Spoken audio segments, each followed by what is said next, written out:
let's get the D23 EXPO recap from Yeah. Alan. Alan, you said you had some thoughts.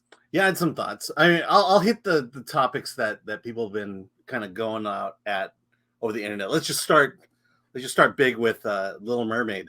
To get back to Amanda's question about why is it so dark, there's a big reason for that. One thing that everyone didn't get that we at the hall got was we actually got to see the full part of your world sequence from the Little Mermaid, and the trailer is basically scenes from that clip. And there we go. Oh, sorry. That's Alan. Glenuccio, our producer, made this graphic of Alan's face as a heart. Anyways, Alan, I'm sorry. Yeah. Distracting to me. Yeah.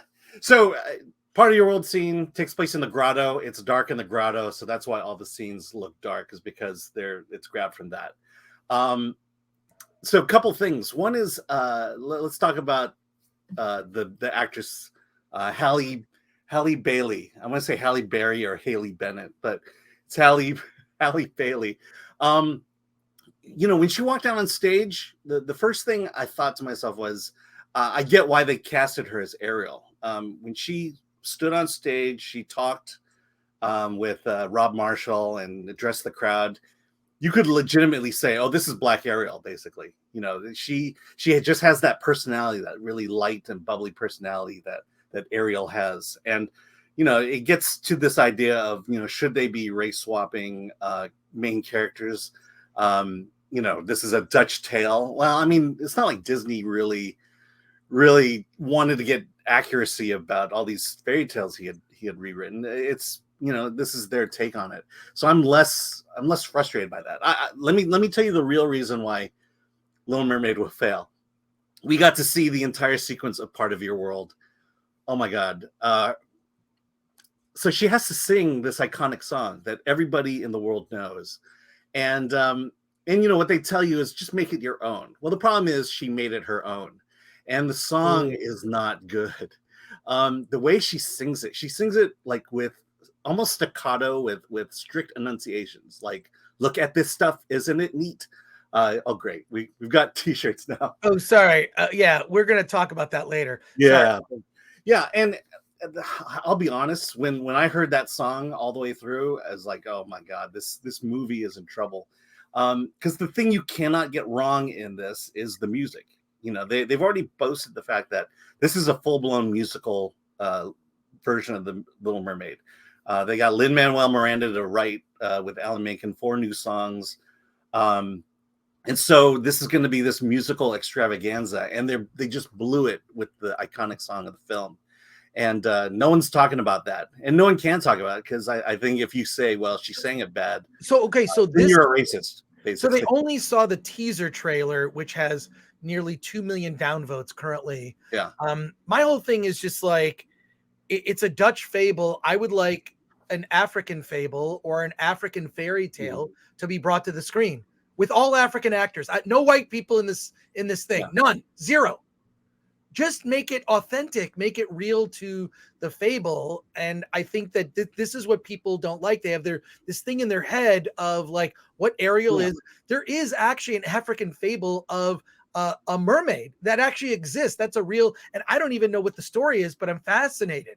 I would like to hear other fables from other countries and cultures. Like, that's a good thing. And also, I think that she seems very talented, but I think what you're saying is when they showed the full clip, did she do the thing of like the William Shatner album where he sings, but he's actually just talking? It's not that bad, but that's kind of the style it has. Is every single word is said rather than sung, or it feels that way. I think it's just the way she decided to sing it, and then she has that kind of the at the end, that kind of pop diva riff that you do. And it's like, why she definitely did not improve on the classic. And I think to your point is, it's like someone coming in to your bedroom, taking your favorite toy and putting a new dress on it or something like that, or playing around. It's like we're used to something, we know why it's great, and we feel like I don't know if there's some arrogance in needing to fix it, quote unquote, fix it or make it different, but they're just making it different. They're not making it better, and I think that's the biggest problem. Look, I just think it's an opportunity. It's sort of a missed opportunity. So I think the actress is. I think she looks like she should be in a cartoon kind of. She's even better. If you were there in the hall and you closed your eyes and didn't care about her skin color, you would swear this is an Ariel. This is Ariel. Just the way she presents herself, and I think, and I get it. I think they at least personality wise they casted her right. Well, look, I really don't care, only because I think that all of the Disney live action, from Beauty and the Beast to Dumbo to let's just keep going. Pinocchio, which we talked about last week, is awful. I think all of these Disney live action retellings, reimaginings of the classic cartoons, they're all bad. They're all bad. I mean, for different reasons. It's just unfortunate. It's like Disney can't make something new that would, basically be of the time, but also in a way that is more organic. And the other thing that bugs me just hearing about, they're making her motivation is not like it's not love. Yeah, it's not love. Romance is being either toned down or removed. And there's actually a point in Part of Your World where there's an expression of anger in the song, and that one just really stood out and caught me off guard. It's like, whoa, they're taking a very serious and stern tone near the end of that song, and I just don't feel like it has its place. So you think and the nature they could fix it. She could just re-record it, fix it, and not have to reshoot anything. And we'll see if they do that. Do you think they're going to do that? I doubt it. I think the way you're seeing the response to the racism of the fans is that they're just doubling down, and they're just going to stand by, and they're going to let these properties just be bad. They're going to let these movies just be bad rather than tell a good story like Walt would want to do. It feels like a lot of these live action are being made for legal reasons, as a way to hold on to the rights. There's a reason that Pinocchio was exactly perfectly on model for the version of Pinocchio from the original animation. Like the CG animated Pinocchio looks just like, I just thought it was creepy. Just watch the scene. Tell me I'm wrong. Tom Hanks is Geppetto dancing around being so excited. He has a little boy. Why did I go into a Scottish accent? It's an Irish accent. What am I doing? Should be Italian. He's Italian. See, I get that for the classic. I get it for the classic Disney movies, the one Walt made, but Little Mermaid, Beauty and the Beast. The Little Mermaid is what, 30 years old, right?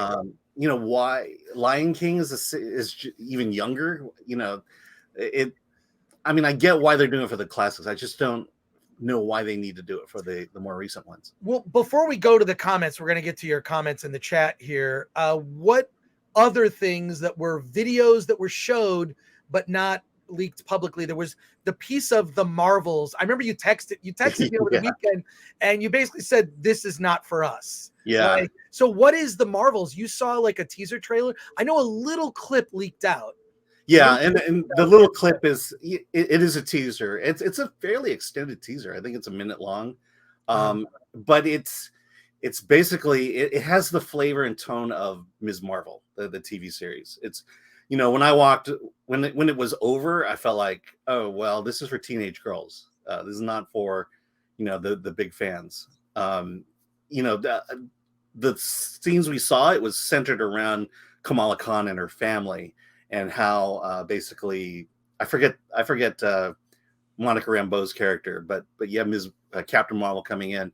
But yeah, I think this is just an extension of Ms. Marvel now in terms of tone and audience. And so I don't think it's I can't see grown male adults really enjoying this movie. Well, is it Monica Rambeau's daughter, Photon? Is it Photon? I thought it was a different name. I can't.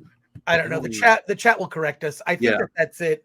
Or maybe it's actually good that I don't know, because that means I'm keeping up with it. But that means you didn't rewatch WandaVision at all. No, there's no reason to. I guess it's Photon. We're getting Photon in the chat. Photon, I believe it's Photon. So what else did we not see? Because I was like keeping up, and there was really nothing. I feel like D23 was a colossal disappointment. I was so excited, like, hey, we're gonna get the Fantastic Four. I've been waiting for this.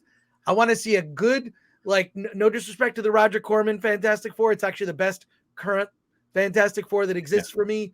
But I don't know.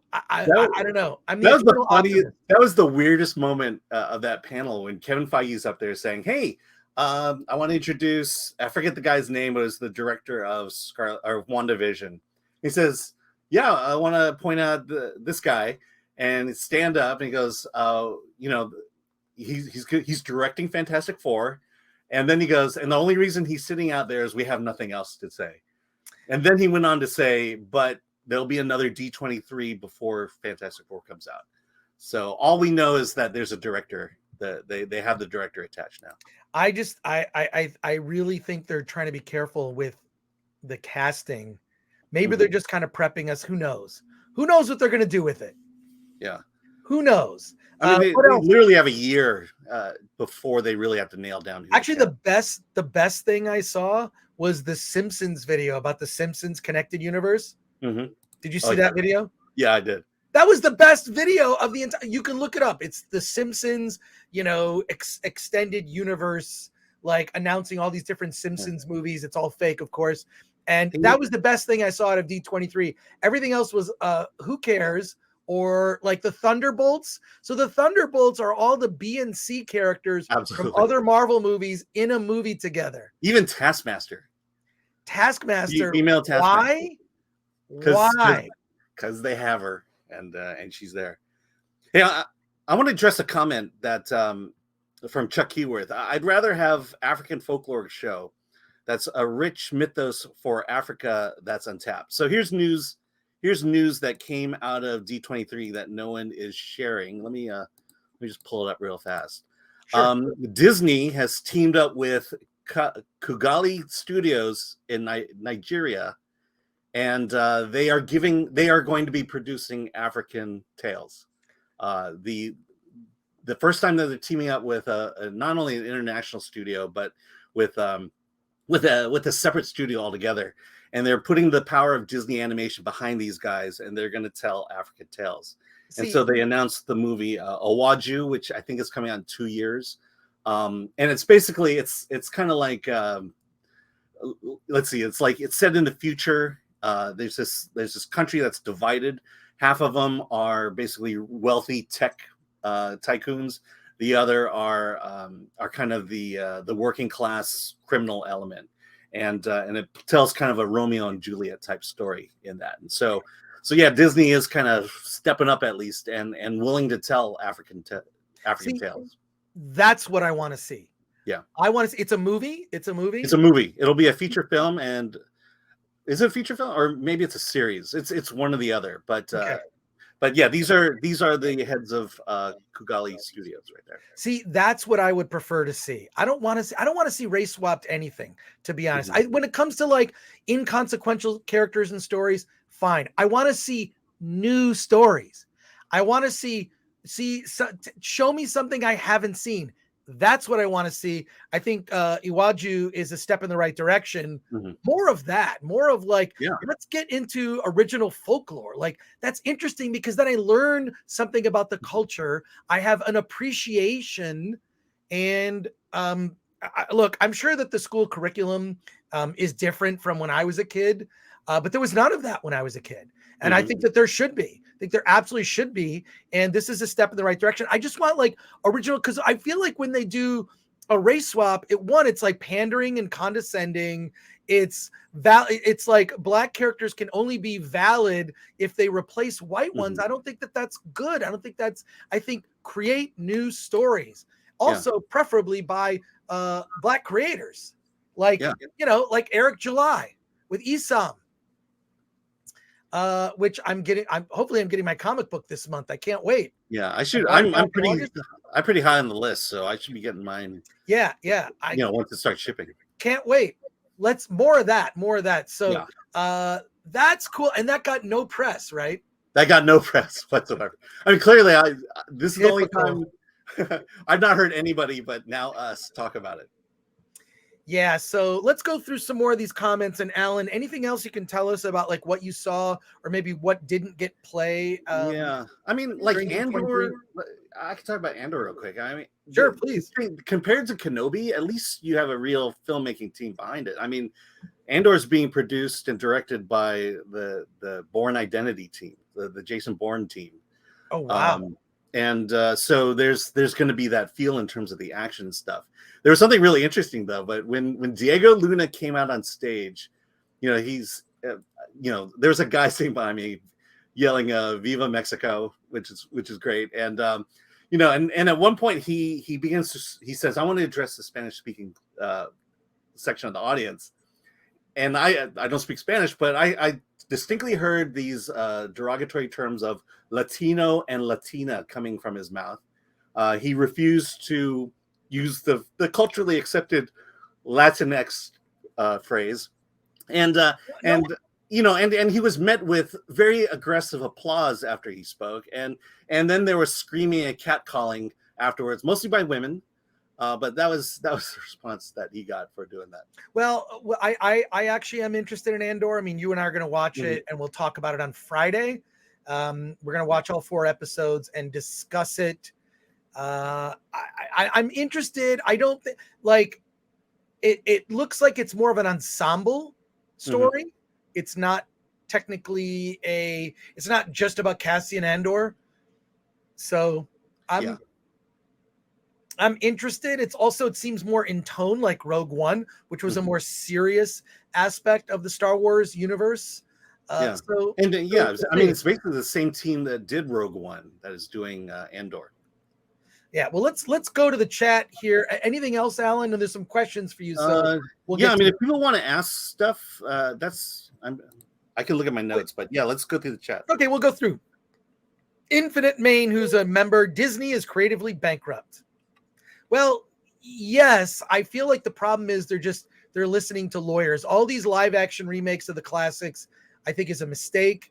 I think they're disappointing. I think it divides fandom, and I don't like. Is there one that you can name that was very good? The one people claim is Lion King. Oh, the Mufasa? Yeah, no, Lion King. John Favreau, Lion King. I'm sure he just put his name on it. Yeah, I'm sorry. What's the question? What are you asking me? No, I'm just saying Disney is creatively bankrupt. Yeah. Any of the live action Disney movies that you thought were good? Jungle Book. Jungle Book. Okay. Actually, that kid in Jungle Book was pretty good. Take with it. They added a little bit of music. They did a different take on the story, and I think overall, I enjoyed Jungle Book. All right, cool. All right, Brock Samsonite. The panel was empty, I heard. That's why Brie was pissed when she was asked how long she thinks she'll play the character. No, actually, that was a photo. If you go to the community tab on our YouTube channel for Film Threat, look on the community tab and you'll see Alan posted some pictures, and one of the pictures was the crowd waiting for Brie Larson. Do you want to? I don't know. Yeah, let me put it in context here. Brie Larson has a TV series coming out on Disney Plus about storytellers. It's pretty much your typical woke, type of TV show. This was 3 minutes before the panel started. That's the crowd you saw. Now, granted, when she did come out finally, it got more crowded, but that's the interest that people had in Brie Larson. There were 50 people instead of 30 people. I don't know. What a sad. Anyway, I think 75 people ultimately showed up. Look at that picture on the channel. Yeah. Shelby AC, who's a member, thank you. The Little Mermaid meant so much to me in the 90s as a little girl. I can't enjoy these live action remakes. Realism kills the magic from the animation. I would agree 100%. Dumbo, I think, was awful. Pinocchio, though, is sort of like, this is Pinocchio. I could teach a master class. Using only the movie Pinocchio to show you everything wrong with modern filmmaking and corporate studio factory filmmaking that we've been getting. It's an embarrassment. Everyone involved in that should just quit the movies, including Tom Hanks. I'm sorry. You should give his Oscar back. By the way, we should talk about Avatar later. Oh, we will. Spidey Sensei 72 says if Brie Larson no longer wants to be Captain Marvel, who should replace her? I like Katie Sackhoff. I just think she's likable. I She was like. there. Oh yeah, I like Anya Taylor-Joy, but I think she might be too young. I always like Ronda Rousey. I know I get criticism for that. She's not an actress, but she's got like I feel like she's intimidating. I've seen her do the MMA. I like Ronda Rousey. I don't know. I feel like Brie Larson probably should have been your last choice. They usually do like these where people act and what they call like a chemistry. They try to see if they have chemistry, and Brie Larson is just. I just think that she's just not a likable. Well, I think there's youth plays into that. I think she should have been at least 5 years older, 5 maybe 10 years older than she was in Captain Marvel. She could have been Emily Blunt. Yeah. Right? Yeah. She just seems more the right age, has some gravitas, likability, but everyone's saying she's, I don't know. Who knows what the Fantastic Four? Yeah. Some people are saying Yvonne Strahovski. Oh, well, there you go. Yeah. Solomon Thornton, I really don't care what Disney does at this moment. It's all about fan baiting. And if you don't agree with it, you are racist. That's how you lose money. Yeah, I don't understand the whole like you can actually not like that Little Mermaid trailer, and it's I don't see you can just not like it. Yeah. It doesn't mean you're, and also think of all the things you do like that is filled with Black talent. Like it's just sort of ridiculous. Again, vilifying the audience, the same crowd that was begging for Lando Calrissian to be in Star Wars is somehow accused of racism when they don't like a character.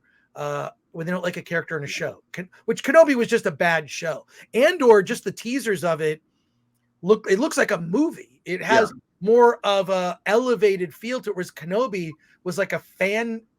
No disrespect, I've seen some actually really good fan films. That's not even a good comment to make, because there are some very good fan films. Yeah. So it looks just like amateurish. Yeah, and Andor is 24 episodes, 2 seasons, 24 episodes. I mean, they're investing a lot of quality talent and money in this thing. That, quite frankly, I wish they had transferred to Kenobi. Well, here we go. More comments here. Web Mike 8, what a waste. Little Mermaid is a gem and needs to be preserved, not improved. But we'll see when it. First of all, it's either going to come to theaters. I have a sneaking suspicion it may go direct to Disney Plus, because they made those decisions before. It won't. There's too much star power behind it. You think so? Yeah. Who plays Sebastian? Daveed Diggs. I don't know who that is. That's Thomas Jefferson from Hamilton. Oh, he's been in a lot of. He's well known. Oh, okay. All right. Well, people know him. Go. Yeah. All right. Bethel Games, Chris, pray that we don't get the Fantastic Four, because they will F it up. I saw what you did there. By the way, guess who they didn't announce as the cast of Little Mermaid? Prince Eric. Who is Prince Eric? I don't know. Maybe there isn't a Prince Eric. They didn't say a thing about Prince Eric. See, Chuck. Okay, well, we talked about Chuck's comment. I'd rather have an African folklore show. There's rich mythos from Africa that's untapped. Yeah, that's the one I agree. I 100% agree. Those stories need to be told now. Tell these stories. They're more authentic. No one is gonna. That's what you need to do, rather than that's what I want to see, because I want to learn these stories. I want to have I just think it's a missed opportunity, but it sounds like Disney's finally doing that. Yeah. And someone in the chat, great name, Brahmastra looks like Captain Marvel without the woke BS. We're going to talk about Brahmastra momentarily. By the way, Jonah Howard King is Prince Eric. Jonah, who's that? Have no idea. Can you bring up a picture? Can you bring up a picture? MK Solid 82. Chris, did you see Harrison Ford get really emotional at D23? I have a very bad feeling about this. Yeah, I heard about that. I saw the pictures. I heard the theme. So that's Prince Eric? Yeah, it's Prince Eric.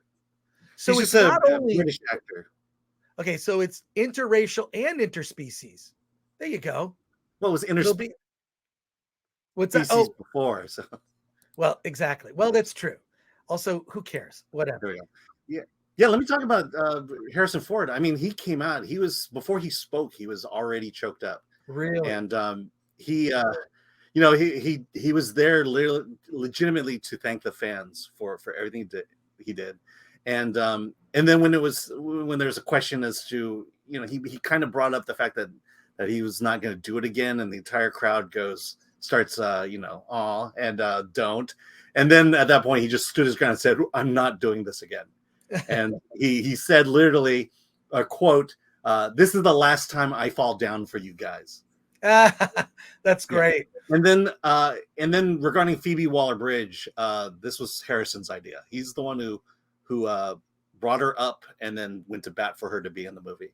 Really? Yeah. All right. Well, there you go. Seriously, Black 7 dropping some knowledge here. Monica Rambeau was the second Captain Marvel before Carol Danvers. She's now Spectrum. Her mom, Maria Rambeau, is listed as Photon. Yeah, that came from WandaVision, was Maria Rambeau's origin as Photon.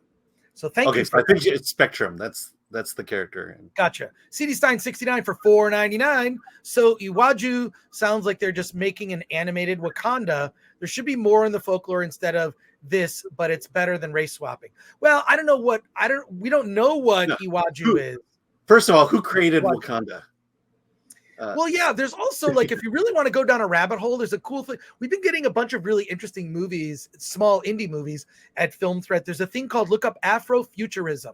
That is a whole genre of storytelling, which is science fiction from an African point of view. And it's really interesting stuff. I mean, that's kind of what inspired like the world of Wakanda. So just look up the term Afrofuturism. Even better, look up Google image Afrofuturism. Really amazing stuff. Yeah, Howard Toastman. It's not like Africa is a backwards continent without technology, you know? Right. Powdered Toastman for 20. Thank you for that. You were in the chat during the Nerdrotic Nooner, which I do every Wednesday. For me, it's morning, 10 a.m. For Gary in the state of Texas, it's noon. Hey, Chris, I brought this up on the Nooner today, and I wanted to get this in front of you again. You got to check out the All Quiet on the Western Front remake. It's a German film that Netflix picked up the streaming rights to. I will watch the trailer. Is it? I mean, I'll find out because I have Netflix. I will look it up. All Quiet on the Western Front remake. It'll be interesting. Is it? It's a German film. Is it from the German point of view? It'd be interesting. Going through the chat here. Zachary Bloom can't wait to see Disney's latest take on Trump. You talk about Andor, I think. Yeah, that's the thing I fear. That's the thing I fear about Andor. Lol, culturally approved Latinx. Most Latin people hate that word.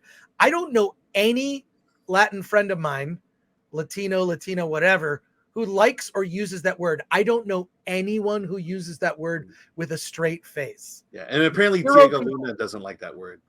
Yes, and he should. It's condescending BS.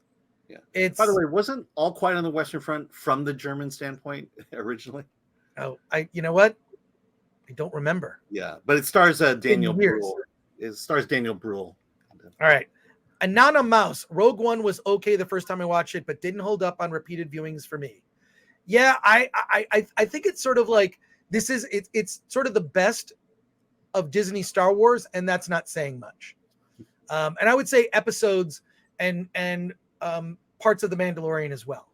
The new Mandalorian season 3 trailer looks pretty good. Yeah, and Ahsoka. I mean, from what we gathered, this is a Dave Filoni project, and Jon Favreau is definitely behind and on the team for Ahsoka. Cool. Brock Samsonite again. Jon Favreau actually did a lot of work on Jungle Book. His blue screen work on that movie made the volume possible. Interesting. Yeah. No, Chili Con Karma. I feel like the Captain Marvel character is so tainted at this point. There's really no reason to bring her back at all, in my opinion. Yeah, just she's so all powerful. Like, what's her weakness? Superman has kryptonite. What is Captain Marvel's weakness? She can fly through a ship. So anything she needs to destroy, she just flies through the ship and punches it and destroys it. Yeah, well, compared to Jean Grey, who could destroy an entire planet.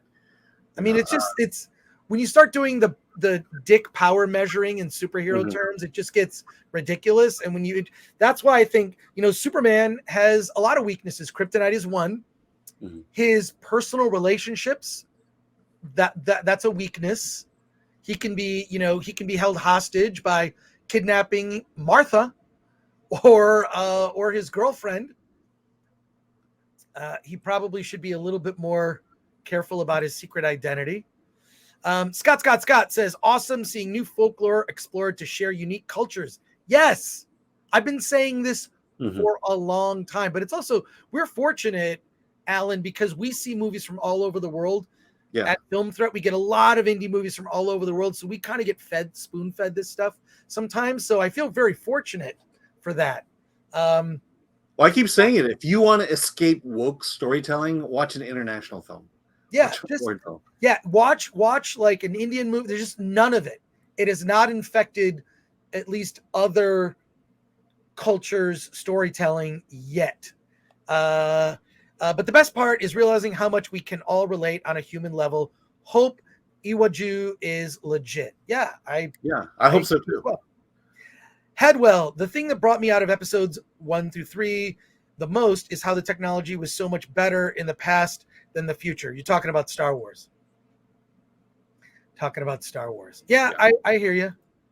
Patrick Lemire, Andor will be full of things that break original trilogy canon. It's what they do, all set up for redoing original trilogy when George is gone. Let's hope that never happens. Bethel Games, do you know what is great about male heroes as opposed to female heroes? The male heroes don't need constant affirmation that they are heroic. Yeah, that's sort of, I mean, I could say some stuff. I'm not going to say it right now. Save it for later. Really Old Movies, the original All Quiet on the Western Front is from the German point of view. See, I haven't seen that movie. I think I saw that movie when I was a kid. Was it the Richard Thomas version, or I don't remember? It might have been. Wasn't there a TV remake? Yeah, that was Richard Thomas. Yeah, it showcases how both sides of the First World War thought they were the good guys. Okay, cool. Now I'm interested. Chuck Keyworth, I agree. Rogue One was the best of the Disney wars, but it was a layup. They had a beginning and end already and just had to write a passable middle bit. Oh, thank you for that, Chuck. I think that is insightful. Someone in the chat says she can't take criticism. That's Captain Marvel's weakness. Yeah, that's her thing. She can't take criticism. That's good.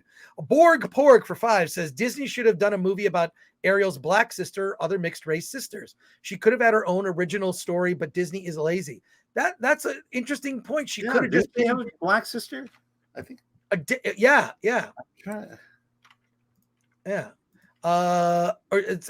Someone in the chat says also, or watch anime or foreign films just aren't particularly woke. Pirate Queen says, I understand why Clerks 3 was only in theaters for one night. It doesn't have broad appeal outside Clerks fans. It was really a sad movie. Did you see it, Pirate Queen?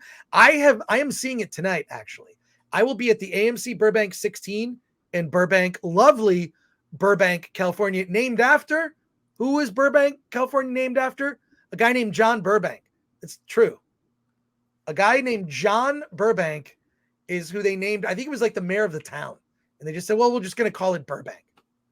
So anyways, I'll be at the AMC Burbank 16 later tonight. I'll probably be at the Yard House or Islands. And then I'm going to go see Clerks 3 just to confirm everything. Alan's review was like, well, your review was just like, meh. Right? Hey, my review was, it's only for the diehard Kevin Smith fan. All right, there you go. Yeah. By the way, Ariel did not have a black sister, but there's a diversity in hair color. Well, there you go. Yeah. It looks like, you know what it does? It looks like color forms. Do you remember? Does anyone remember color forms? How you could just sort of take pieces and you're like, oh, I'm going to give Ariel different hair or a different mermaid bottom. I actually have, I'm going to reach over here for a second. Just here. Give me a second here. Reach over here. I have my, I want to do a thing for the, because I have a lot of weird collectibles. I'm going to do if you become a member, this is a reminder. A lot of people with their chat comments are members. Join us. Members get bonus material. We're giving away codes for movies. And I'm going to be doing, this is my Nicolas Cage Color Forms kit. I got this from San Diego Comic-Con. One of the things I'm going to be doing for our members is just giving a tour. I literally, for a half an hour, I could just do one corner, then I'll do another corner of just like all my weird, I collect a lot of weird stuff. So this is Nicolas Cage Color Forms. You can see that. Here's some of the things the kit comes with. It's bizarre, but I like when it comes to things that are collectible, I like to just collect stuff that's weird that not a lot of people will have. So there you go. And also, real quick in the corner here. Wait, I'm gonna just a moment. I take myself off camera because I'm gonna have to stoop down here. I have been getting some really interesting things in the mail lately. And by the way, if you would like something for free, you like a Film Threat bumper sticker, or I'll send you a DVD. I'll send you free stuff. I like to give free stuff. Members have priority. Just mail a self-addressed stamped envelope to Film Threat, 5042 Wilshire Boulevard, PMB, Los Angeles, California, 90036. And send a self-addressed. I'll fill it with free stuff. But somebody sent me some free stuff. This is Osaka Popstar. Sent me a t-shirt. Check this out. How cool is that? So thank you for that. And check out this. I love this. Look at this artwork. Look at that's amazing. It's records and Osaka Popstar. Check out the artwork for these records. Just Google Osaka Popstar and check it out. At least I can do for like all this coolness. Look at that. Now I need a record player. Look, Dr. Demento covered in punk. It's fantastic. The quality of this stuff is just amazing. So thank you for that. Weird Al Yankovic, that movie's coming out. And BLT says, holy shite. Yes, I remember Color Forms. I had Teenage Mutant Ninja Turtle ones. Yeah, so Color Forms. I just like to collect, like, if I'm going to collect something, it's got to be something that will be rare because not a lot of people have it. So there you go. Back to our chat comments and questions here before we switch gears. Let's see. Albatrax89, who's a member, who would be race swapped? Alan. What should we do, Alan? You could get Dante on. Yeah, we could. That probably makes a lot of sense. So Dante James. Or you could just swap me with some white guy. Yeah, we could do that too, or maybe a redhead. I don't know. I feel like people obsess about this stuff a little too much. I just want authentic storytelling, authenticity. So Zachary Bloom says people in Hollywood view white characters as problematic. Shelby AC, maybe you guys already know this, but the live action model used for the Little Mermaid animators was Sherry Stoner, the voice and creator of Slappy Squirrel from Animaniacs. Oh, wow. Nice. Look up Sherry Stoner. Let's throw up a picture. Luther Talbert, I'm sure the young lady is talented, but I'm over Disney. I think that's the thing, is Disney's kind of turning people off everything that they've been doing to their theme parks to kind of like, make it, the sort of woke Jungle Cruise, or they're changing now. Patrick Lemire says John Krasinski is Alan Ing. But Shucksy says Disney remake songs are always inferior. And Shucksy sent me a letter, a card. I have the card here. I check the mailbox maybe once or twice a month. So if it takes a while for me to get you the self-addressed stamped envelope back, that's because, maybe like every other week. That is twice a month. Anyways, Shucksy sent me a great note.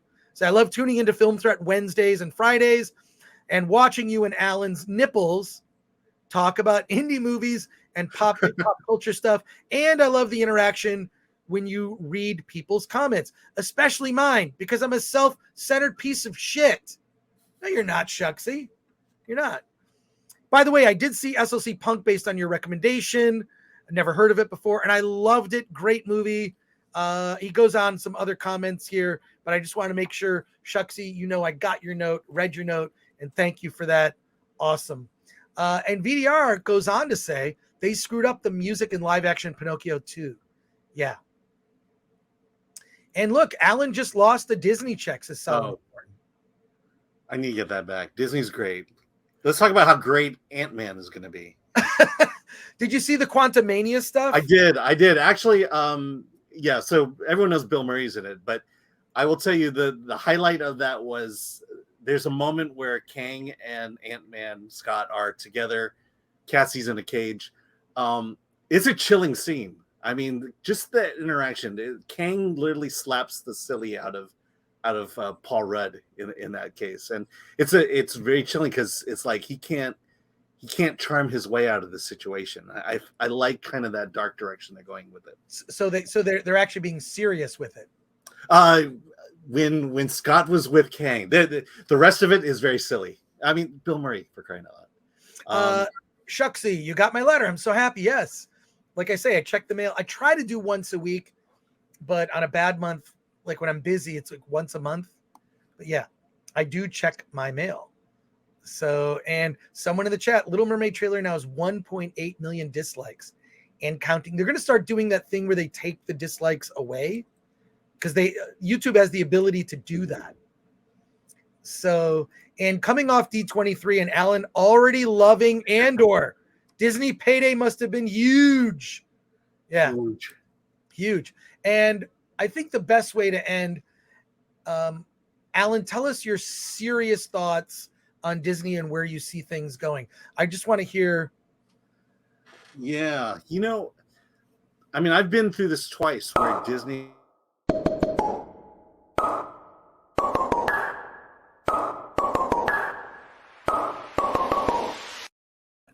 Alan, I'm sorry, interrupted you. I interrupted you. What were you gonna say?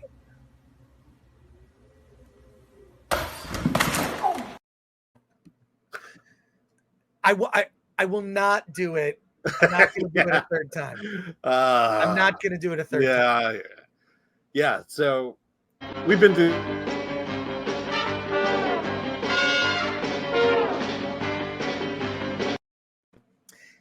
Look, at the end of the day, Alan and I are friends. We're going to make up, and that's the last time I'm doing that. You were about to say. Yeah. Been through it twice. Disney has almost gone bankrupt. There's a point where Michael Eisner almost ran the company to the ground. I feel like that's where we're at with Disney right now. They're just heading in the wrong direction, and it's going to take something. It's going to take something horrible happening, like people not showing up parks, people not watching their movies to turn them around and get the message that the message is not what we want in these movies. They all throughout the presentations, they would bring up Walt because it's 100 years of the Walt Disney Company. And, they bring a quote where he says, he's telling stories for the kids and the kids at heart. And I think they've lost that. I don't think they're tapping into, the kid within us, the child within us that want to tell stories for these kids. And that's, that's the frustrating thing about all of this is they think there's a message we have to teach kids about, diversity, inclusion, and equity. And we don't want it. We absolutely don't want it. I don't. It's going to really take because somebody has numbers in front of them. Yeah. There's an accountant that has numbers in front of them that is basically looking at that and saying, this is going to get greenlit. We shouldn't do a season 2 of this. This movie failed. Why did it fail? Look, they do. What do they call it? Sometimes they call it an autopsy. Mm-hmm. Other times they call it like a post-mortem. But there's something where they look at something. Where did we succeed? Where did we fail? And I feel like Marvel was on a run up until Endgame was on a run. There were missteps. There were missteps in there. And that's why I kind of believe there could be a good Fantastic Four. Maybe Fantastic Four is the correction, right? After phase 4 really disappointed a lot of people. It felt directionless. There are dramatic kind of changes, I think. And then also it came out a couple weeks ago. Jon Favreau thought it was a mistake for them to kill off Tony Stark.